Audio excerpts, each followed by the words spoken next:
Welcome everybody to the Scale Up Show. This is your host Ryan Staley, and I have a very special guest with me today.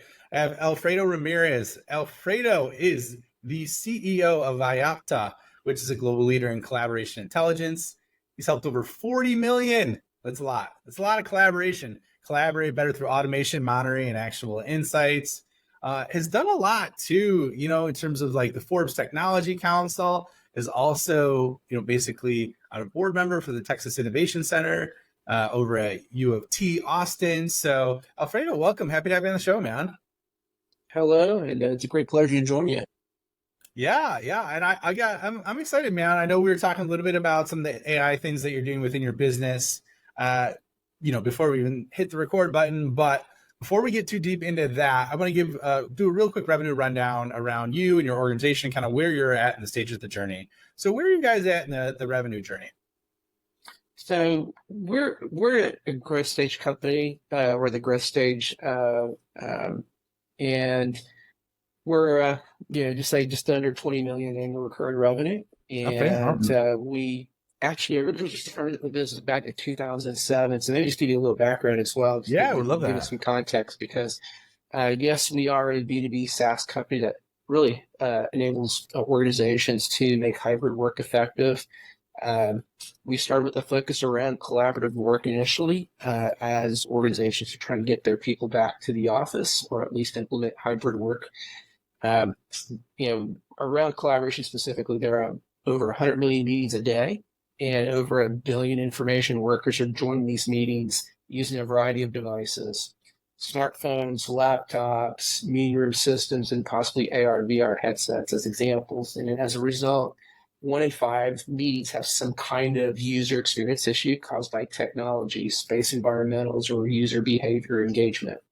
And so this is really expensive when you take into account the cost of people, meeting space, and technology, and the opportunity cost when the user experience negatively affects sales, customer services, telehealth, and the other critical business use cases. And so this is where Vyopta comes in. Vyopta makes this hybrid work effective from anywhere, and when using a variety of collaboration applications. And yes, we've started with virtual collaborative work. Today and tomorrow, we can expand to enabling individual creator work to be much more effective as well. Now, we originally started back in 2007, pursuing a different mission. We were integrating synchronous video communication into a number of workflows. And over time, around 2015, or just before that, we started getting a lot more demand around video communication performance management. So in 2015, we started our pivot to that space, and the solution that the cloud platform we have today is really the basis behind that pivot almost 9 years ago. Wow. It makes sense, right? And that's much earlier than I imagine a lot of other people in your space in terms of that remote work, collaborative environment. I remember we used to have, this was kind of before Zoom came out, we used to use video. Remember video? Oh, yeah, VIDYO. Yeah. Yeah. I remember that. There was another one, but it was a brutal experience that we had when it came out. People would always freeze. It was maddening. But anyways, I digress. So did you bootstrap the company, or did you have investors, or what was your path there? So originally it was Bootstrap because when we started, all of a sudden the financial crisis started back in 2007, 2008. So we self-funded the business till 2016 when we could show off of the one product that we pivoted to developing and going to market with, as we were showing product market fit. And so Nice. Our first Series A was 2016. Our Series B was in 2019. And, we primarily focused on pursuing the Cisco Unified Communications install base, which Cisco, prior to the COVID pandemic, was the leader in that space. Now, you're probably aware these days, most organizations have migrated over to Microsoft, or large enterprises have migrated to Microsoft around Teams and or Zoom. There's Cisco hasn't disappeared. So, they still have a solid product and install base, but nowhere near the size of Microsoft's today. Yeah. And what's your go to market like for growing the business? And then how large is your team?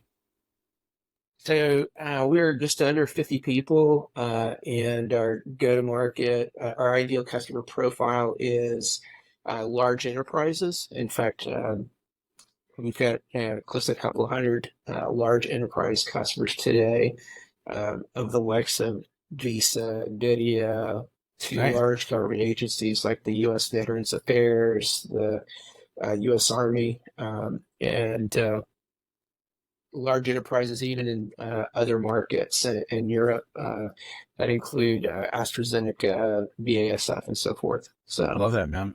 So enterprise motion, it sounds like, are you predominantly outbound for user acquisition, or what do you leverage for them?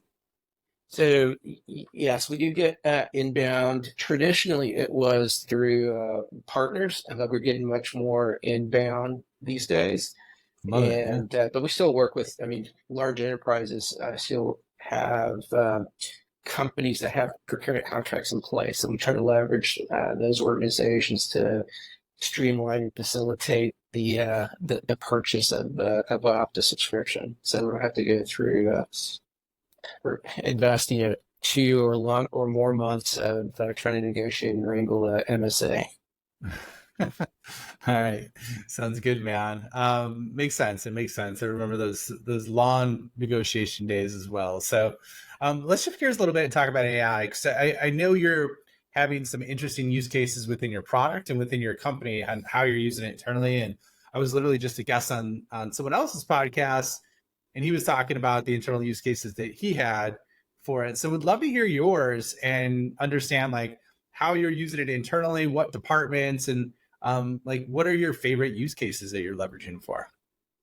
Yeah, so initially as OpenAI came out of the gates, and after 2 months of them reaching 100 million users of Yeah. that were playing or using it, uh, we started seriously looking at how can we leverage AI in a much broader sense in our business to scale the resources our people in our business. So we looked at customer services and sales, and from the customer service side, we adopted OpenAI and started training it using Vyopta frequently asked questions, Vyopta product information, and other Vyopta related data. And we started using it internally. So our customer services teams, our sales engineers started using it. And once it got to a point where it was very accurate in the responses. And so it was our first AI assisted solution that really helped tremendously get things done. So that way our teams could start focusing on more valuable creative work. So customer services now, we continue to use it internally, but also we're making it available to our customers directly as well. So they don't have to go to our website. In fact, I believe we've already probably turned off our FAQ webpage. Oh, really? Okay, cool.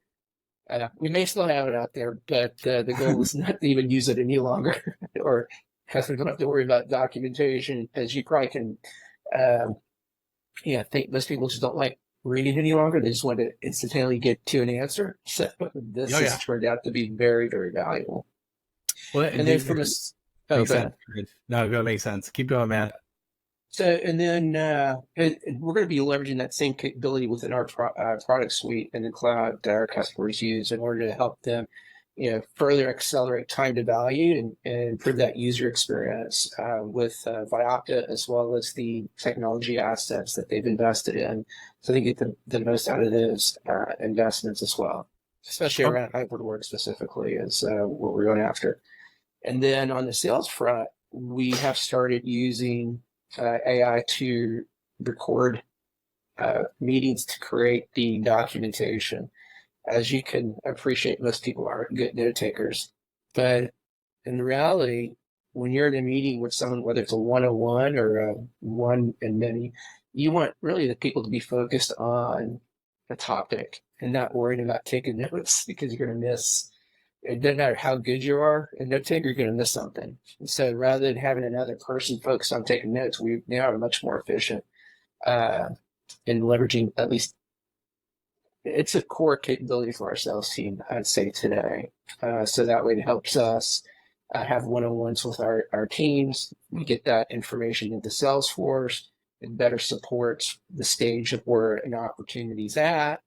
It supports us brainstorming on how to move a deal ahead based on the meeting notes that was generated. Now, it didn't have to be 100% accurate, but I think to date, we haven't had anyone necessarily complain about it was not accurate at all, or the content uh, affected how they were, where they're at in the life cycle of an opportunity. So I think, and we're just scratching the surface on both functions today.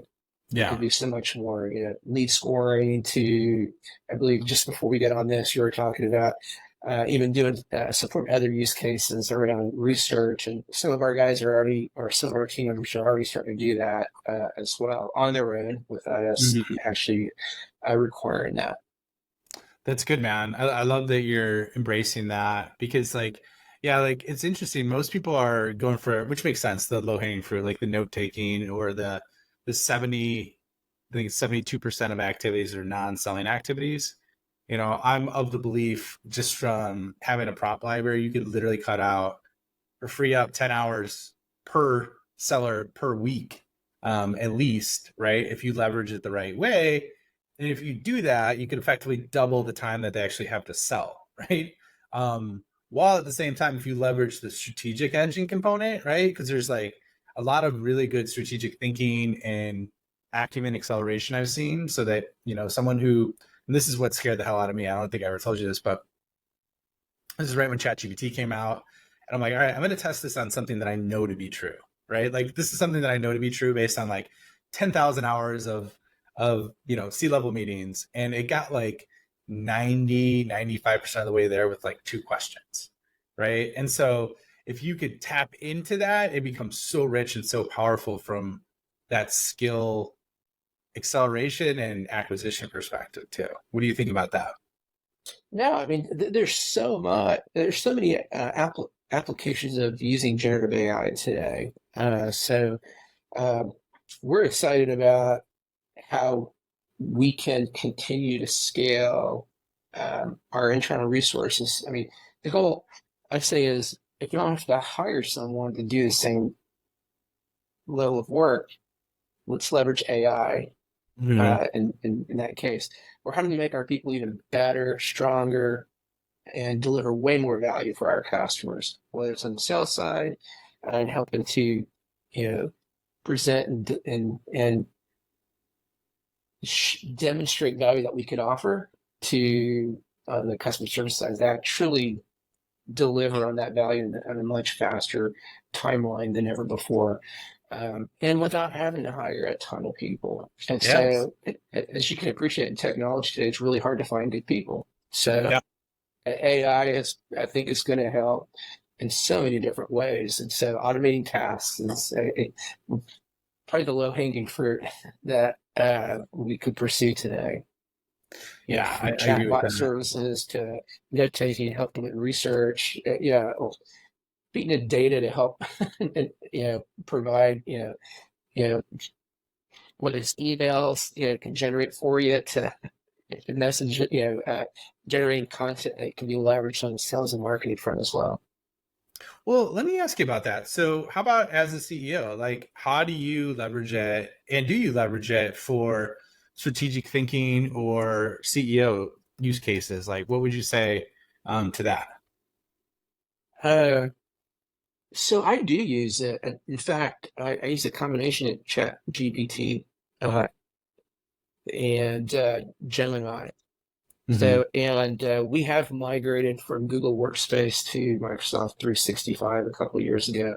So we haven't really invested in the co-pilots, but I think leveraging some of the other tools now do have a Google Workspace account that I'll leverage. So I mean, Google has a ton of tools as well, and so just playing with that, provides ideas of how we can probably or provides more ideas to share with the team, figuring out, hey, where else can we start applying this technology to scale our workforce? And so I use it, I guess, from the simplistic standpoint, I do ask questions now. In fact, even for personal use, I'll ask Gemini, questions about things. And so, versus just doing general search, I can do so much more. So I think it's definitely changing um, the world in a much better way. Now, granted, there's a lot of negative aspects of, there's a lot of negative potential outcomes if people don't use it correctly as well. Yeah. So I think just from a business standpoint, um, you have to start defining kind of, what's the values and the outcomes you want from this technology and focus on that. Yeah, that's true. I think, do you use it for strategic thinking as well? Like in terms of making hard decisions or go to market strategies, anything along those lines? It's still probably supporting technology and getting data to help on that. I would say it's don't give it a question and wait for the response as the answer to move ahead. No, don't do that. So, not yet today. I don't think we're at that point. So, well, check this out, man. Because and I'd be curious on your take because I haven't really talked about this on the show before. I've written on it on social, but as you know, like Y Combinator is a well-respected incubator, right? When it comes to that, so I tried it out, and this is a while back, and I'm like, okay, what if I created a startup from scratch, right? And I'm like, I want you to act like you're Gary Tan, who's the CEO of Y Combinator, and I want you to identify the top 7 basically types of SaaS startups there are and identify like the approach and the go-to-market model that they use. So then I listed out a bunch of them, right? And I'm like, all right, now I'll give real world examples of unicorns that have executed those business models, what they did, how long it took, all that, right? And then it did that too.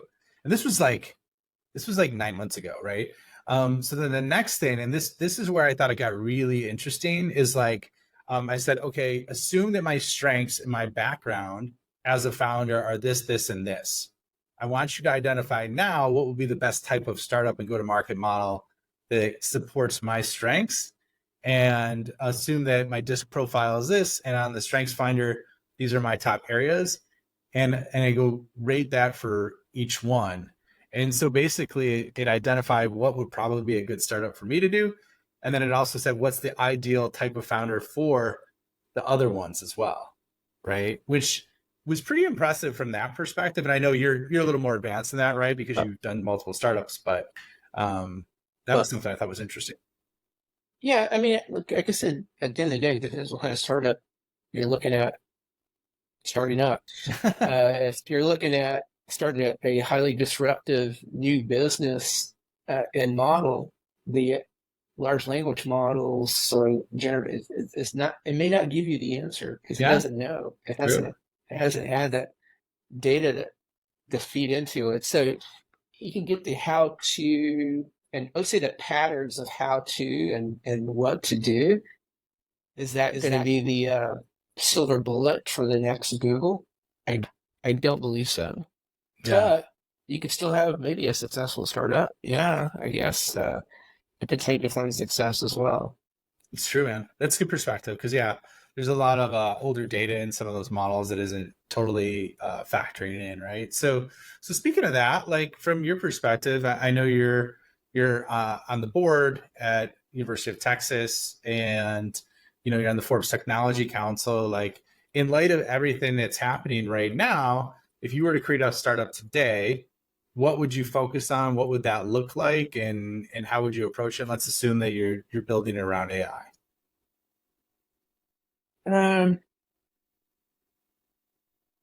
Well, I guess I've typically taken the approach of starting something that I have some background experience in. But if I was coming out of college and I was one of the students going through trying to leverage some intellectual property from the university and taxes. I'd personally, this is just a personal of Yeah. interest, and I would be working on space programs. And Oh, so nice. going back to sci-fi books of the past, 2001, the Space Odyssey. I think I'd probably be there today working on startup related to that. Not that I don't love what I'm doing right now. So, but I think pursuing that opportunity to go establish a new, I guess you could say, going out and actually helping to populate Mars or other planets or moons out in space would be quite fascinating, or traveling through space would be incredibly exciting. And I think the excitement behind exploration, is something that, just as a kid, even today, I mean, I'll just read about, I stay in tune with what SpaceX does, and was quite amazed at Yeah. what Elon Musk has done on that front. Well, that's cool. I mean, it's cool to something that you nerd out on, right? And just be like totally amped on it. Let's shift gears a little bit and go into your company and how you're growing the business, because you've had a lot of success with that. So, what would you say right now is the single biggest challenge to growing the company in terms of revenue? Let's say, not because most people are like, yeah, finding good people, right? Like that's the most standard answer that CEOs give. But let's just focus on the revenue growth side. Like, what would you say if you had to pinpoint one single challenge that's the hardest right now in this type of environment? What would it be? Since we've got a B2B SaaS technology platform, for us, we're targeting large enterprises. So it's how do we continue accelerating, getting to the right people to help a decision maker make a decision to buy Vyopta, a subscription to Vyopta. Because it's typically not just the decision maker. Well, yes, they make a decision, but they're relying on others to do the research and to help provide feedback and input onto you and making that investment decision. The other is security approvals these days, and so a lot of companies now, they don't rely on that. They don't just hire people internally to go contract it out, and so they use these goofy templates. So we make the investments in all these information security certifications. You would think it'd be good enough for them to, read, through the certification audit, but there's more complexity that's being created out there. In some cases, there's a lot of the requirements that are being added don't make a lot of sense. So I'd say, how can we, streamline that sales process would help tremendously. Now, we have improved our selling motion, our sales lifecycle time from well over 6 months over the past couple of years. And last year, we proved we're able to get it within 4 to 6 months for new customers. Nice. Yeah. Part of it is landing quickly with something that doesn't require a lot of time instead of going out for the large global enterprise-wide deal. Land with something and start expanding from there. Yeah, it's funny because when I led the enterprise team, that was one of the things that we figured out, the hard way, was like there was such a thing as like a non-ideal customer, right? Like, and it wasn't that they were too small, they were too big. Because our margins got compressed so much, the competition was massively amplified, and the sales process was longer. So it was like less profitable. It was a longer sales cycle, and then there was like 15 more steps involved, plus an RFP. So you factor all those in, and you could work 3 times as many deals that were maybe 10%, 15% smaller, that would, massively increase revenue. So that was one of the things that we saw, It's critical to truly understand your ideal customer profile and make sure the team is focused on those organizations only, or those type of organizations. Yeah, so true. So that's good. So what about on the flip side? Like, what do you see working really, really well right now in terms of, like what's your single best strategy you've seen work really well in this type of environment today for growing the business, specifically with enterprise B2B companies? Uh, Upsell, cross sell of our products into our customer base. So expanding our footprint. I was just mentioning. So we've landed in we've got a footprint in most of our organization, or we got obviously a footprint in every one of our customers. So now there's an opportunity to continue increasing our wallet share in that environment around the area that we specialize in. That is that's our, let's say, one of our part of our go-to-market strategy this year is to really amplify that, considering in the current global economic climate. We are still pursuing new customer business, so we're not stopping there, but there's a bigger focus around delivering more value within our customer base. No. And there's easily another $50 million that we can go after. Let's say we'll take that down, all of it, to this year, but there's a lot of opportunity in our customer base. Yeah, that makes a lot of sense. Well, especially if you got those enterprise customers. I mean, we added, I think it They're was big, yeah. we added because on that team, and I had a small team, we added like 35 million in cross sell expansion revenue in like 2.5 years, so it's like there's a lot of meat on the bone typically, as long as you have the diversity of products, which sounds like you do, right? Being at the level that you're at. So that's pretty cool. Anything that you see working really well on accelerating NRR or, new product acquisition with customers? So around hybrid work, there's a great upsell opportunity with our Space Insights. So, which provides intelligence around how their meeting space is being used. So as organizations are trying to figure out, how much of that office space should they really keep, they can plug in Vyopta immediately, get those data points, get some intelligence around, are they really being used or not? So rather than just relying on the rooms being booked, are they really being used? And how are they being used? Are they using the technology? Is there only one person using, meeting rooms that have a capacity for 5, 10, 20 people and not optimal use? So they're blocking out teams from using it. So there's a lot of opportunity just on that. And then around user experience and user engagement, it doesn't matter where you work. You want to make sure that you and I and others have the best user experience, and that we're truly engaged in meeting call sessions that are truly important for maximum engagement. Now granted, a town hall or a training session, yes, you need to be engaged, but you don't need to have your camera on. But in other, meetings where you're trying to collaborate to solve a problem, come up with a new idea, you need the ability to see each other, have an electronic whiteboard, because not everyone's in the same geography these days. So during COVID, a lot of people moved. Their companies may want them to come back into the office, but they may not live in the same city any longer. So, and anyway, it's a new world anyhow, where most companies want to hire the best people, and they're always going to be in the same location that they have offices. So, true. Yeah, well, I love that you guys have that capability, because like I would think that'd be like fishing with dynamite, because like there's so much underused. Even when offices were like in swing, there's so much underused space. So I think that would be like so valuable, especially with people trimming real estate, to be able to accelerate that. It's going to be huge. Yeah, I mean, you don't want to just unnecessarily cut 50% of your office space when you need 60% of it. Right. It's true. It's true.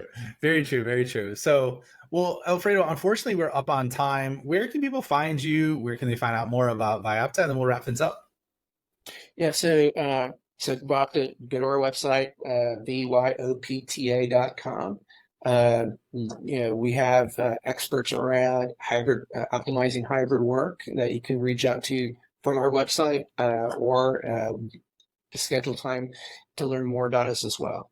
And if you want to reach me directly, it's alfredo.ramirez@vyopta.com is my email address.